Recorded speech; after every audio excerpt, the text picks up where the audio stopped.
Conversations with Cliff. I'm a free-thinking spiritual beast. We can keep it ratchet or classy. I'm here for the conversation. Discuss mental health and generational cycles slash curses. So the question I have is why are we so afraid to talk about the things that happened before us? You know, why do we have as black people have so many damn secrets, and we just keep living and then wondering why we're so mad and angry and bitter and all this other stuff. Anybody? Wait, secrets is, I feel like it's a little different than like mental health, I guess. Well, when I say secrets, I mean Uncle so-and-so raped Auntie so-and-so or niece so-and-so, and we swept it under the rug. And then we wonder why niece so-and-so grew up and she out here wild. She out here humping and pumping everybody. And now she ain't nothing but a little, you know what I'm saying? But we don't want to address the trauma that she went through.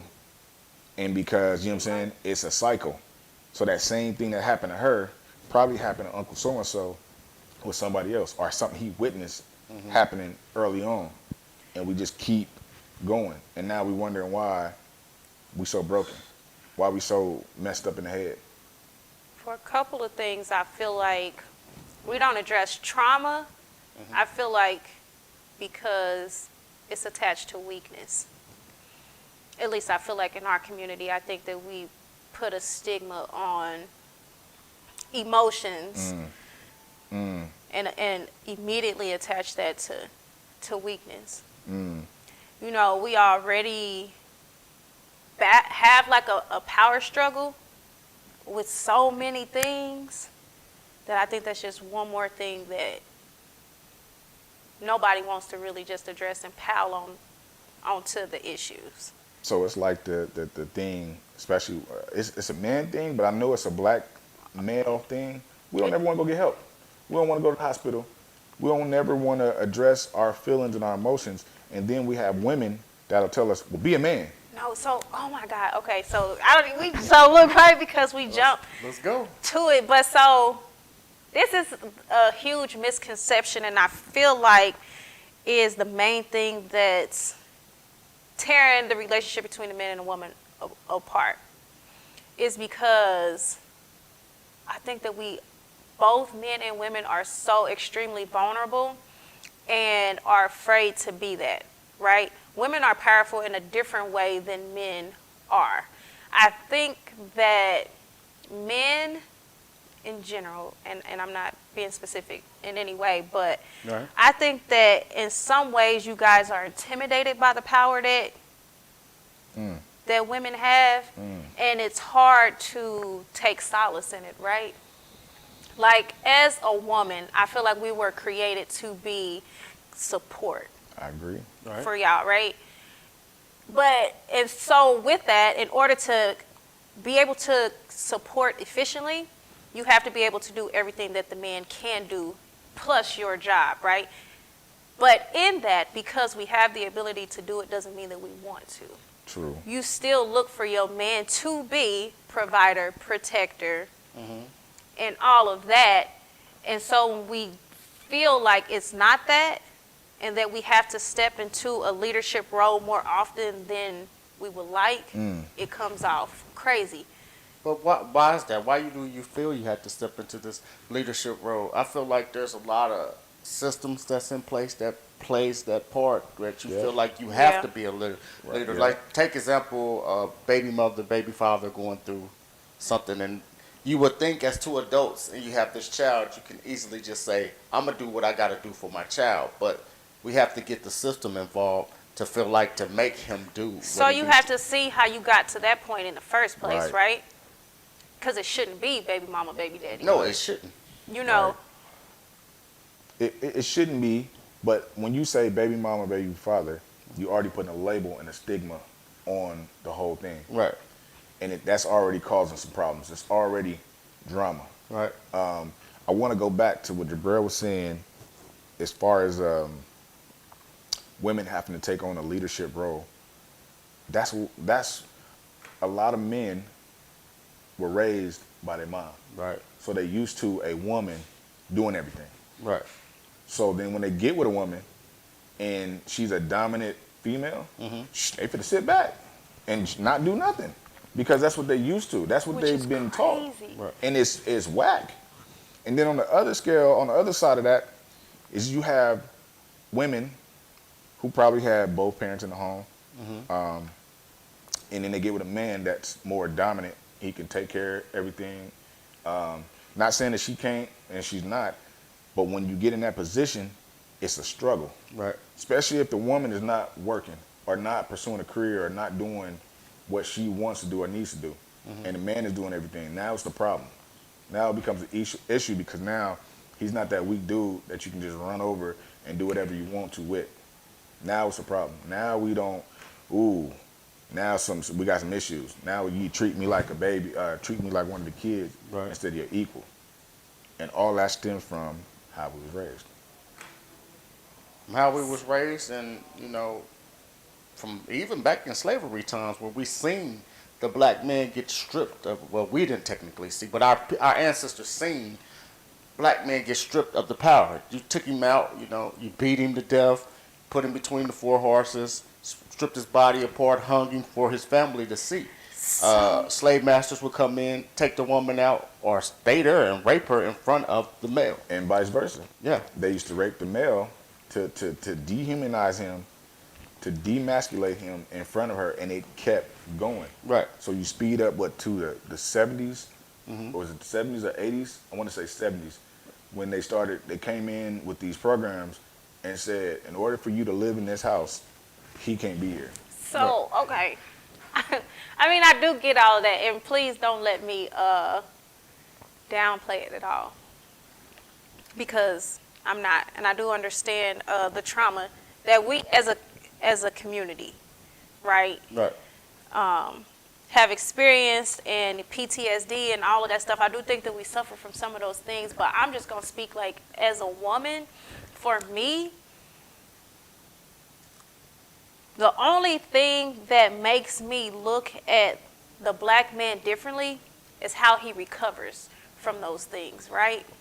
So you can have Jesus. I mean, I've never seen a man be raped in front of me, and so I don't know, right? But let's just take something modern today. If you lose your job, right? If you have a man who's used to being a provider, which is, from my experience, is rare, right? Me seeing a man who is a true and complete provider, right, and protector in a sense of how I would like to be, how I would like to feel as a woman, right? But you lose your job, and that's tough for you, right? You thinking that I'm looking at you a certain type of way because you don't have the money, or you not getting up every day, going to work, but it's not that, right? I'm here to support you. And I know exactly how you got in that position. And so what I'm looking for is not necessarily for you to be bringing the money in, but for you to be active in getting back on top, right? Being open with me about what you're dealing with and how it's affecting you, versus you pushing me away, right? Or just sitting and waddling in it and not working to get us back to a stable place. But how many people have your mind frame of thinking that way? Right. I think it's more people that's going to say, "Oh, you lost your job. What we going to do now? You supposed to be this. It's going to be more people that cause a detriment to the situation than a solution." So I wouldn't say more, but I think that communication is key, right? I think that there are, and I realize this more now, that there are a lot of women out there who don't communicate effectively and don't know how to articulate what it is that they feeling and what they're expecting from their partner. Right. And so that comes out crazy, right? And then so you respond in a crazy way. But honestly, like, I feel like men, as a head of the household, whatever that may be, like men set the tone and women keep the tempo. True. Right? So it's your demeanor that's gonna make her respond in a certain way. You may not realize that your demeanor is messed up, right? But she says it. But that's the problem for me. Why? Because I could be having a bad day. True. Whatever's going on. It got nothing to do with the woman. Right. Nothing to do with her at all. And I come in and I'm depressed and I just need a minute to get that together. And But- I'm like, nothing, we're fine. But it's like automatic that a woman, because of my demeanor, is now, oh shit, what did I do? What's wrong with the relationship? Are we breaking up? Oh my gosh. Oh, what's going on? Why is he acting like that? Is he cheating on me? Oh my gosh, he's gonna leave me. Oh, I get that. I didn't say nothing. All I did was I had a bad day. Give me some time. I need some time. So that's my question though. Is it are you coming in right from having your bad day and say, "Hey, babe, I see you, I acknowledge you, but I need a minute," right?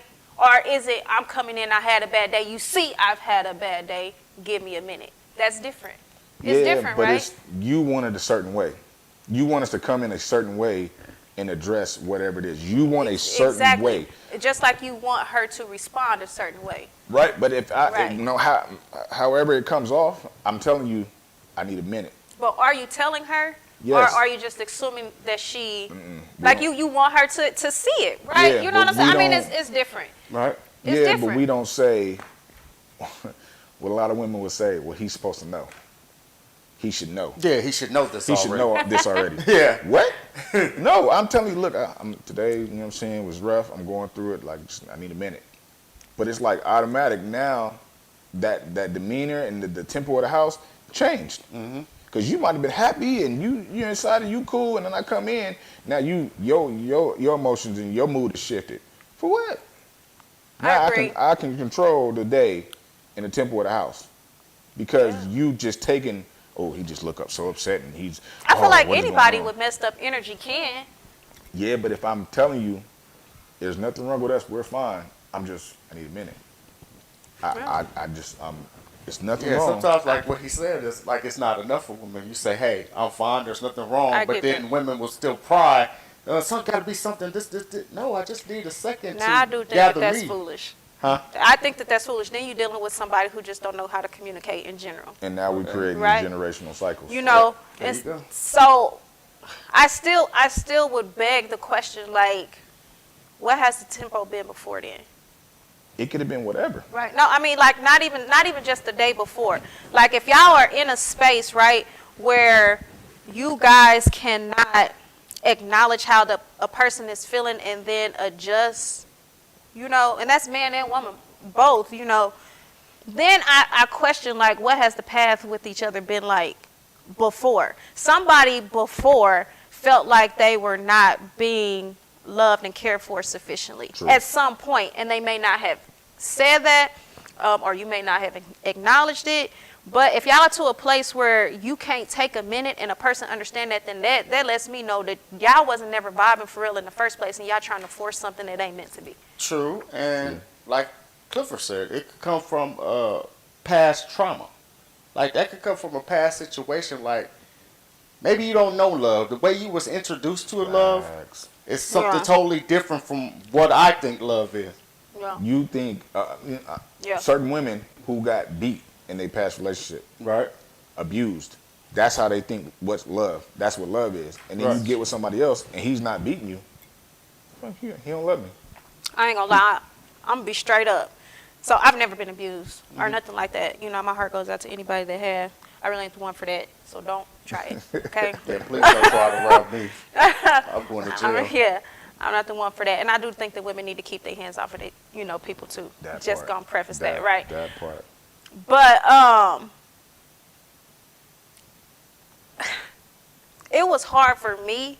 Like the first time I got into a relationship with somebody who wasn't playing games, so to speak, right? It was difficult for me. And I even got a friend now who we be talking about, is she in a new relationship, and it's difficult for her to switch gears, right? When you are dealing with somebody who is a genuine person and requires you to elevate, it's difficult to check yourself with that shit, right? Right. Cause I'm used to, even if I ain't never been abused or just totally disrespected by a dude, I'm used to a dude, like I know you got a chick on the side, so I don't have to care anything about you. I can move however I want to move, you know, just because I'm assuming that you on some BS, and that's just what it is, right? Yeah, see what you did in that scenario, you normalized a trauma that you was going through. That's what the world do. We are normalizing traumas that we won't let go. Instead of trying to heal ourselves, talk to each other about these things to get it solved, we gonna hold on to it. We gonna recognize totally perfect for me. You ain't gonna pay him no attention. What is considered trauma, though? It could be. I don't feel traumatized by that. You don't feel like you just said you not used No, it to was the guy just- that's been. It was just something I was accustomed to, and it actually was a benefit for me. So what was you accustomed to? You was accustomed to trash ass dudes playing games. That wasn't necessarily trash. It just that was, you know, like we ain't exclusive, or, you know, you just assume like he doing whatever, I'm gonna do whatever, and it's not that I'm even messed up about it. Like we cool. That's just how it was, you know. But then when I got in a relationship with a person who really want to be in a relationship and they deserve, the type of relationship that they require, it just was. So basically, you was going through the motions until you finally met somebody that was cool. Yeah, I mean, you but know, then I you was have chilling. people that's like Cliff said, a girl be with a guy, beat her. Go to another guy, beat her. Go to another guy, beat her.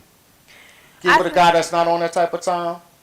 Well, he don't love me. He that's normalizing a trauma. You've been traumatized. Yeah, but you take it back to you watched your mom be with all these different dudes. Because dad left a long time ago. That's a trauma for a male child to see. And now you're so little that you trying to help mom because she's getting abused, and you try to jump in and then you get knocked down. All that's a trauma in your head that you gonna think this is how I'm supposed to be with a woman when you get older. Yeah. I'm supposed to beat her. That's how I tell her. When she gets smart with me, she get the pop in her neck and woo, all that. I'm supposed to smack her in her mouth. Yeah. Because that's what I seen. And then Yeah. when I pop her, she quiet. Or even the exact opposite, right? So I've never been abused, but I did see my mom be in abusive relationships and things of that nature. And so for me, I was the opposite, like hardcore. Like I'm not with the bullshit at all. Never know how, no type of way. So then I think that it did make me put up walls, you know, that are difficult for some people to break down. Right. It's difficult for me to just let down in general. Now that I'm getting older and having more conversations and getting to know myself a bit better, it's easier and I can acknowledge that stuff. But I feel like for a long time, and even now, with males, I've never dated outside of my race, but like with men, so I can only speak on black men, I've not ever truly felt completely safe. You know what I'm saying? And when I say that, like, women carry just as much weight, black women carry just as much weight as black men do, right? We just handle it differently. Right. Hey, you don't think that's a trauma? No, I don't. I mean, it's just life. Yeah, I don't think that's a trauma. When I say weight, I mean responsibility, right? Not weight. I'm saying you said you never feel 100% safe. That's a trauma. I don't. Something's But there. but that's what I don't know. But that's why I think that you need to be clear about what you see as security and provision. You're holding back 10% of you because you just don't know what's going to happen. And that's what we're talking about, like addressing these cycles and these curses that have been put on us. A lot of us are depressed and have anxiety and don't address it. You just don't. Never. You all right. Just That's go over true. there and we'll drink it away. We'll smoke it away.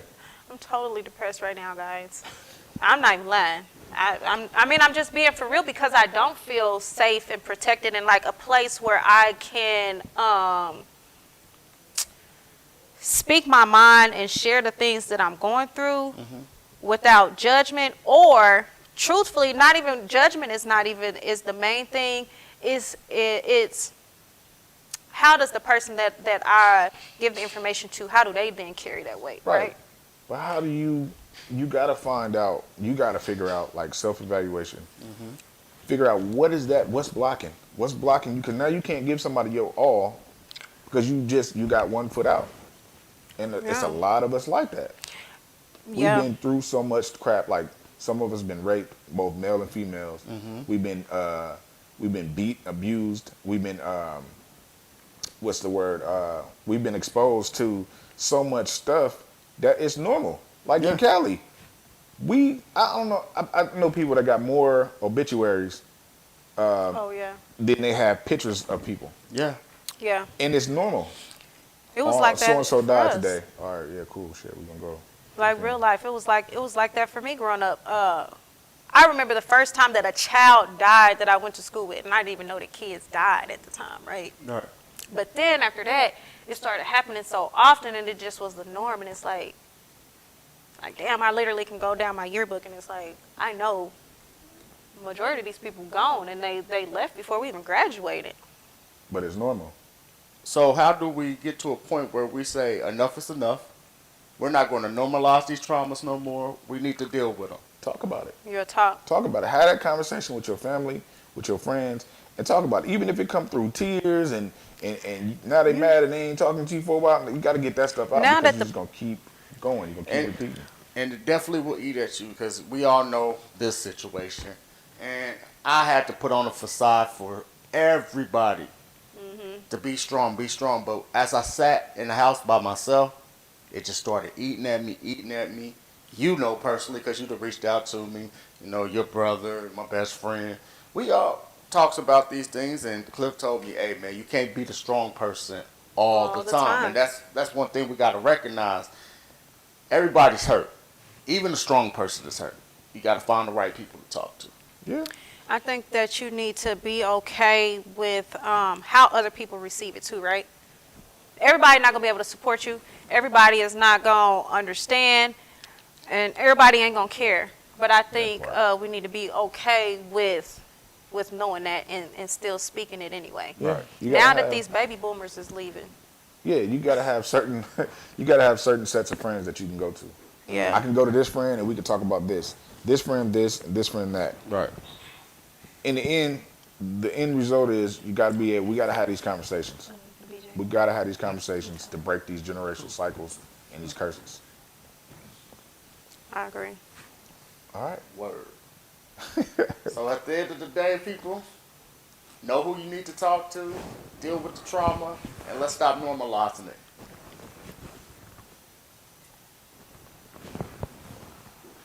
All right. He was all looking. I'm like, who over there? Who coming? So at the end of the day, what we need to learn to do is to talk. Talk to the right people. There's certain people you can talk to, certain people you can't talk to about these things. Just know that and stop normalizing the trauma. Facts. Thank you for listening. This has been an A2I Media production.